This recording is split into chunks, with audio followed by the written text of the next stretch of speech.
जय हिंद दोस्तों। आज का टॉपिक है आईआर सेंसर। बेसिकली आप लोगों ने देख रखा होगा इस टाइप का ये सेंसर होते हैं, इन्हें आईआर सेंसर बोला जाता है। ठीक है, ये रिमोट से कैचिंग का काम करते हैं। जैसे आप रिमोट से कोई भी सिग्नल देते हो, पीसीबी को कमांड देते हो, तो ये क्या करते हैं, मोड को फंक्शन को चेंज करने का काम करते हैं। आपने टीवी में देख रखा होगा ये सब, ये सेंसर का ही काम होता है कि मोड को चेंज करना।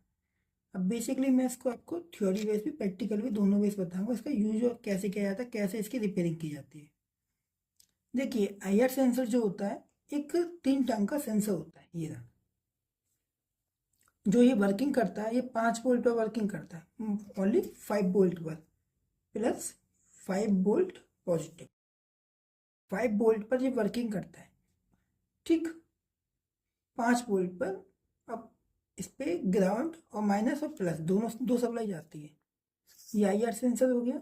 ठीक, इसमें 3 टर्मिनल हो गए, 3 टांग हो गए, बेस, कलेक्टर, एमीटर। क्योंकि ये आईआर सेंसर होता है ना, ट्रांजिस्टर की फैमिली से होता है। जो ट्रांजिस्टर होते हैं उसकी फैमिली से ही आईआर सेंसर होता है। तो इसमें बेस, कलेक्टर, एमीटर तीनों चलती है। अब जो ग्राउंड होता है और पॉजिटिव 5 वोल्ट होते हैं, वो कहाँ कहाँ दिए जाते हैं। बेस पर ग्राउंड जाता है और कलेक्टर पर पॉजिटिव के 5 वोल्ट। एमीटर होता है एमसीयू के लिए, माइक्रो कंट्रोलर यूनिट। जो एमसीयू होता है हर पीसीबी के अंदर होता है एमसीयू। जो आईसी होती है मास्टर आईसी, उसे एमसीयू बोला जाता है। जो मास्टर आईसी होती है वो कमांड को चेंज करने का काम करती है। तो एक टर्मिनल जो एमीटर होता है वो मास्टर आईसी के लिए जाता है। ठीक, आप सपोज करिए ये ट्रांजिस्टर लगा है, आईआर सेंसर जिसे आप बोलते हो, ये खराब हो गया। तो ये खराब हो गया तो आप कैसे पता करोगे कि आपका सेंसर खराब है, क्या खराब है। कि आप सपोज करिए आपका सेंसर खराब हो गया, तो आप इसे चेक कैसे करोगे। फर्स्ट अपॉन आप क्या करोगे, मल्टीमीटर लोगे। पहले मल्टीमीटर को डीसी वोल्टेज पे लगाओगे। तो जो आईआर सेंसर होता है इससे 5 वोल्ट मिलते हैं कैपेसिटर से। हर एक आईआर सेंसर के बगल में एक कैपेसिटर लगा होता है। इस कैपेसिटर को ये सेंसर देता है, इसको ये देता है और इसको ये दे रहा है। ठीक है, हर एक आईआर सेंसर के बगल में एक कैपेसिटर लगा होता है। क्योंकि बेसिकली जब वोल्टेज अप डाउन होते हैं तो कैपेसिटर फास्ट चार्जिंग का काम करता है। अब मल्टीमीटर को डीसी वोल्ट पर लगा के आप क्या करोगे, जो इसके बगल में कैपेसिटर लगा है, जो कैपेसिटर लगा है इसकी टर्मिनल जो होती है आईआर सेंसर की, वो कैपेसिटर से टच होती है। देखिए, 1 2 दोनों टच हो रही हैं। अब आप इसमें पहचानोगे कैसे नेगेटिव कौन सी है, पॉजिटिव कौन सी है। तो जाहिर सी बात है, आप कैपेसिटर देख लीजिए। कैपेसिटर के इधर से ग्राउंड होता है, इधर से पॉजिटिव होती है। तो ग्राउंड वाली साइड को देख लीजिए, ये रही, ये आई घूमते बीच में, तो ये क्या है, बेस। और ये आई पॉजिटिव 5 वोल्ट, ये हो गया कलेक्टर। अब देखिए, बीच में इसका बेस है, एक साइड में कलेक्टर, एक साइड में एमीटर। मैं मल्टीमीटर को डायरेक्ट रेंज पर लगा लूँगा। ठीक, फर्स्ट ऑफ ऑल आपको टेस्ट करने के लिए क्या करना है, यहाँ पे 5 वोल्ट चेक कर लेना। यहाँ पे 5 वोल्ट आ रहे हैं, तो आपके आईआर सेंसर पॉजिटिव और नेगेटिव पे ही 5 वोल्ट आएंगे। ठीक है, अगर 5 वोल्ट आ रहे हैं तो सही है। और आपको क्या करना है, ग्राउंड लेना है, जो इसकी आउटपुट होती है आईआर सेंसर की। एमसीयू के लिए आउटपुट जाती है, ग्राउंड किसी चेक करनी है आउटपुट ढूंढ के। अब देखिए इसमें आउटपुट कौन सी है, इसमें आउटपुट ये है, देख सकते हो ये लाइन, ये ट्रैक यू के यहाँ टर्मिनल से मिलके एमसीयू के लिए जा रहा है, तो ये आउटपुट है, ये वाली। आपको क्या करना है, ग्राउंड लेके एमीटर पे लगानी है। जो एमीटर होता है यहाँ पे लाके, क्योंकि जो एमीटर होता है ना, इस पे 5 वोल्ट बोलेंगे। बेस और कलेक्टर पे कैपेसिटर द्वारा 5 वोल्ट दिए जाते हैं। एमीटर्स पे ऐसा होता है, आप ग्राउंड के साथ एमीटर पे चेक करोगे ना, तो इस पे 5 वोल्ट आएंगे, पर एक कंडीशन होती है, आपको कोई भी मैनुअली रिमोट नहीं लेना है, कोई भी मैनुअली रिमोट लेना है किसी भी कंपनी का। आपको क्या करना है, दो प्रोब डीसी वोल्टेज पर लगा के मल्टीमीटर को, एक ग्राउंड पे लगानी है, दूसरी एमीटर पे लगा दोगे और रिमोट से ऑन ऑफ करना है। जैसे रिमोट से ऑन ऑफ करोगे तो जो आपकी वोल्टेज है मल्टीमीटर में अप डाउन होंगे तो समझ जाना आपका आईआर सेंसर सही काम कर रहा है, आपका आईआर सेंसर सही है। ठीक, इसके बावजूद भी काम नहीं करे तो जो आपको क्या करना है, आउटपुट की जो लाइन होती है, जैसे एमीटर लाइन को ट्रेस करना है। ये क्या करती है, बाई रजिस्टर, क्योंकि इन दोनों में 5 वोल्ट आते हैं बेस और कलेक्टर में, और इसमें 5 वोल्ट कंटिन्यूस बने रहते हैं। पर जो एमसीयू होता है, मास्टर आईसी, उसे कभी ज़्यादा वोल्ट नहीं चले जाए, उसकी सेफ्टी के लिए कंपनी क्या करती है, एक रेजिस्टेंस लगा देती है।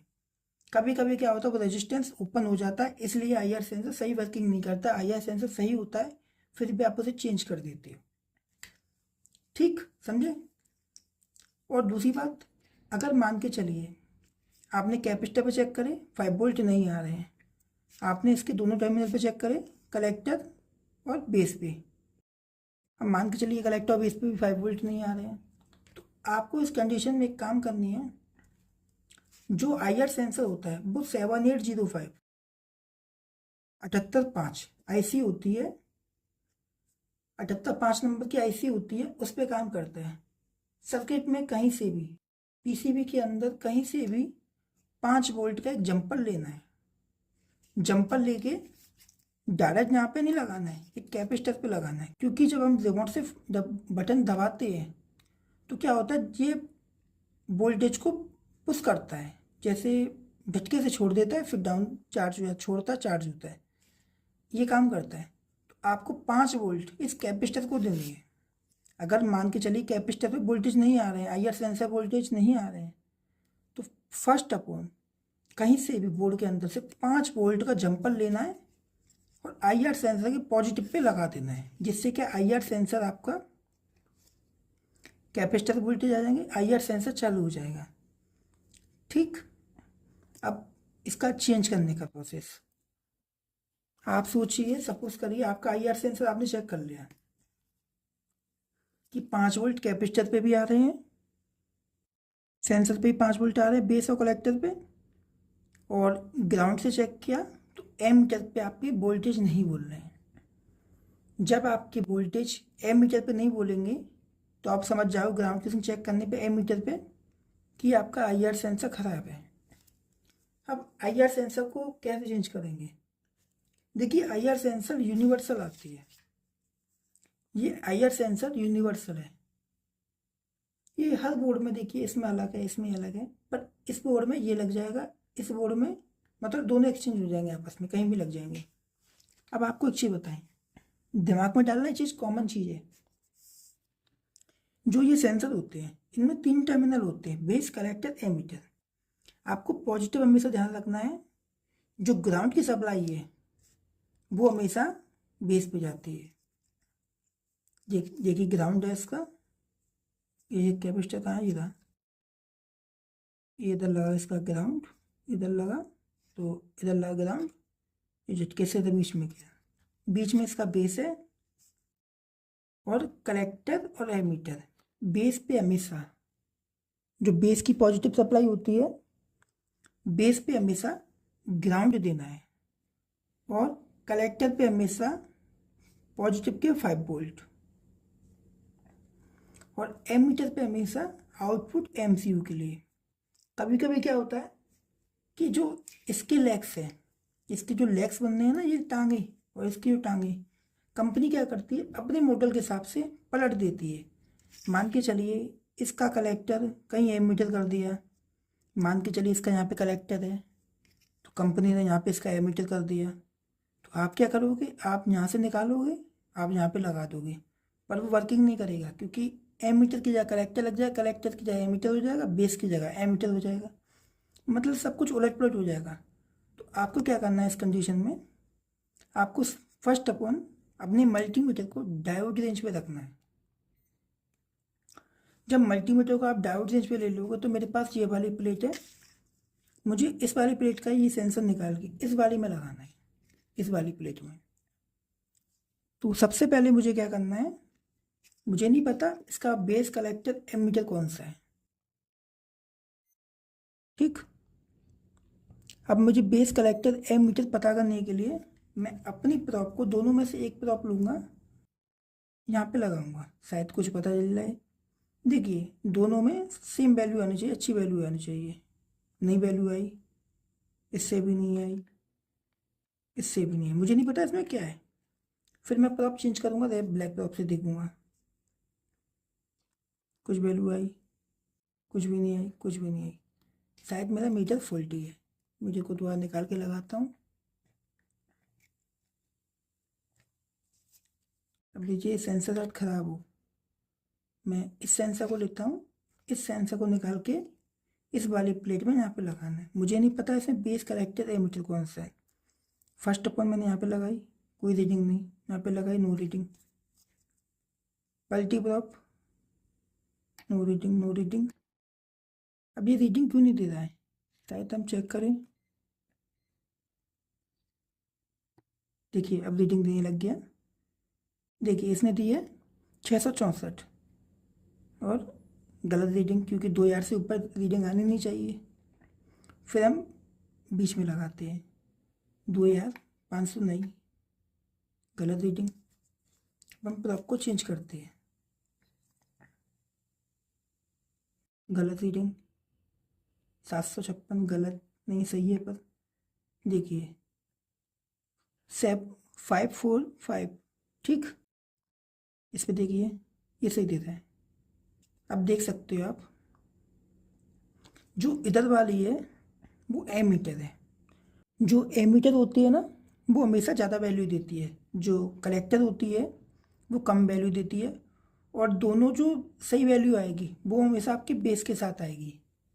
अगर आपने करेक्ट जगह अपना प्रॉप लगाई है, बेस पे लगाई है, तो बेस के साथ दोनों ही वैल्यू सही देंगी। देखिए जेन्युइन वैल्यू आ रही है 545, कलेक्टर है, कलेक्टर हमेशा कम वैल्यू का होता है, एमीटर में से ज़्यादा वैल्यू का होता है 664। अब जो एमीटर है इसका देखिए इधर वाला, ये एमसीयू के लिए गया होगा, micro controller unit master IC, देख सकते हो आप। ये डायरेक्ट यहाँ पे आया, जंपर मार के यहाँ पे गया, यहाँ से रेजिस्टेंस वाई देखो, मैंने आपसे कही थी रेजिस्टेंस लगा होता है, हर कंपनी रेजिस्टेंस लगा देती है, जो मैंने आपको वीडियो बताया था। 5 वोल्ट से एमसीयू को सेफ्टी पूर्वक के लिए, क्योंकि एमसीयू की लाइफ के लिए, ठीक है। जहाँ से गया जंपर मार के, ये गया, यहाँ पे आया, यहाँ से वायरिंग के ये एमसीयू के लिए गया, ठीक है। ये आपको देखा आपने। अब मैं आपको, ठीक है, तो आपको क्या करना है, बेस कलेक्टर एमीटर तीनों का पता करके फिर आपको आगे सेंसर लगाना है। आई होप आपको वीडियो अच्छी लगी होगी, तो लाइक करना, कमेंट करना और बताना वीडियो कैसी लगी। Thank you.